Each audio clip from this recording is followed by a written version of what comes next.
Hello বন্ধুরা, career space YouTube চ্যানেলে আপনাদের সকলকে স্বাগত জানাই। আশা করি আপনারা সবাই ভালো আছেন। আজকে এই মুহূর্তে শিক্ষক নিয়োগ সংক্রান্ত যে সবচেয়ে গুরুত্বপূর্ণ আপডেট উঠে এসেছে, বিস্তারিত সেই সম্পর্কে আলোচনা করব। তাই ভিডিওটি অবশ্যই শেষ পর্যন্ত দেখবেন নিয়োগ সংক্রান্ত অনেক নতুন নতুন আপডেট পাওয়ার জন্য। যারা চ্যানেলে নতুন তারা চ্যানেলটিকে সাবস্ক্রাইব করে পাশে থাকা বেল বাটনে প্রেস করে অল নোটিফিকেশানটিকে অন করে রাখবেন, কারণ এমন ধরনের লেটেস্ট আপডেট নিয়ে এই চ্যানেলে সবসময় ভিডিও আপলোড করা হয়ে থাকে।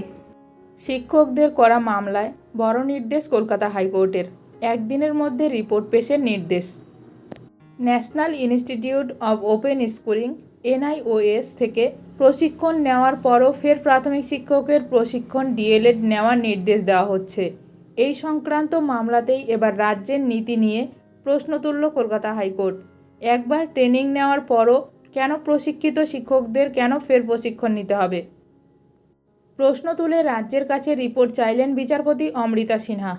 NIOS থেকে প্রশিক্ষণ নেওয়ার পরেও প্রাথমিক শিক্ষকদের প্রশিক্ষণের বিষয়ে নির্দেশিকা জারি করা হয়। এর বিরুদ্ধে কলকাতা হাইকোর্টে দায়ের হয় মামলা। আদালতে সুদীপ্ত দাশগুপ্ত সহ মামলাকারীদের আইনজীবীরা জানান, তাদের মক্কেলরা একবার NIOS থেকে প্রাথমিক শিক্ষকের প্রশিক্ষণ নিয়েছেন। 1.5 বছরের প্রশিক্ষণ ছিল, তারপরও কেন প্রশিক্ষণ নিতে বাধ্য করা হচ্ছে? আইনজীবীদের দাবি, তাদের 2 বছরের প্রাথমিক শিক্ষকের প্রশিক্ষণ নিতে বলা হচ্ছে। তবে এই নির্দেশ নিয়েও দ্বন্দ্বের সৃষ্টি হয়েছে, কারণ কোনো জেলা প্রাথমিক সংসদ ওই প্রাথমিক শিক্ষকদের 1.5 বছরের প্রশিক্ষণকে মান্যতা দিচ্ছে, আবার কোনো জেলা সংসদ সেটাতে মান্যতা দিচ্ছে না। বিচারপতি অমৃতা সিনহার এজলাসে এই মামলা শুনানির জন্য উঠলে বিচারপতির প্রশ্ন, প্রশিক্ষণ নেওয়া প্রাথমিক শিক্ষকদের পুনরায় প্রশিক্ষণের কি প্রয়োজন আছে কি?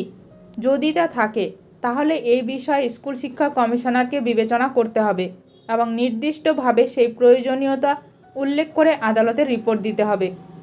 বিচারপতির পর্যবেক্ষণ, অনেক প্রশিক্ষণহীন অনেক শিক্ষক তো আছেন, তাদের কেন সংসদ প্রশিক্ষণে পাঠাচ্ছে না?